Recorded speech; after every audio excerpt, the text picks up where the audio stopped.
Əsasən X, Y, K və Z azotlu əsaslarını müəyyən edin.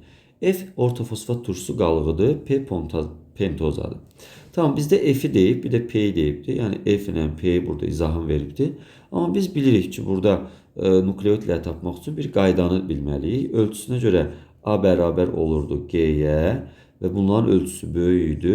T ilə S də bir-birinə bərabər idi bunlardan. Çünki A-nın üstündə 2 dənə aromatik qrup var idi. G-də 2 dənə olurdu. Biri 6, biri 5 bucaqlı idi. T ilə S-də bir dənə olurdu bu bucaqlar. 6 bucaqlı və quruluşa sahib olurdu.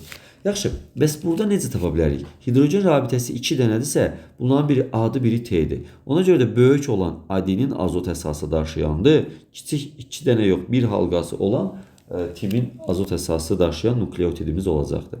Burada da G yenə olacaqdır. 2 dənə aromatik qrup daşıyan, yəni biri 5 bucaqlı, 6 bucaqlı olan olacaqdır.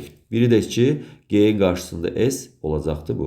Deməli, biz tapdıq bunları. Bizdən də elə soruşurdu X, Y, K, Z azotlu əsaslarını müəyyən edin. X adenin olacaqdır. Deməli, X-imiz adenin oldu. Çünki o dedik ki, ölçüsünə görə və hidrogen rabitəsinə görə tapdıq. Bilirdik ki, DNT molekulunda adenin qarşısında timin dayanır. 2 hidrogen rabitəsi ilə. Guanin qarşısında sitozin dayanır. 3 hidrogen rabitəsi ilə birləşirlər. 2 zəncirdə komplementer olaraq bir-birlərini tamamlayırlar. Tam X-i tapdıq. Sonra K-yı tapaq və yaxud da ki, Y-i tapaq. Y-də nə olacaqdır burada? Y olacaqdır timin azot əsası daşıyan nukleotid və azot əsası. S olacaqdır, yəni K olacaqdır, bağışlayın. K verilib burada. K olacaqdır sitozin. Z isə olacaqdır guanin azot əsası daşıyan nukleotidimiz olacaqdır. Biz burada cavab olsaq, tapsaq X A'dır. X A olan bir buradadır, bir də buradadır. Y T'dir. İkisi də yenə uyğundur. Bu da düzdür, bu da düzdür.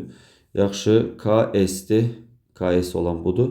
Ona görə də bizim doğru cavabımız Z'dəki guanin olacaqdır, düzdür. Düzgün cavabımız budur.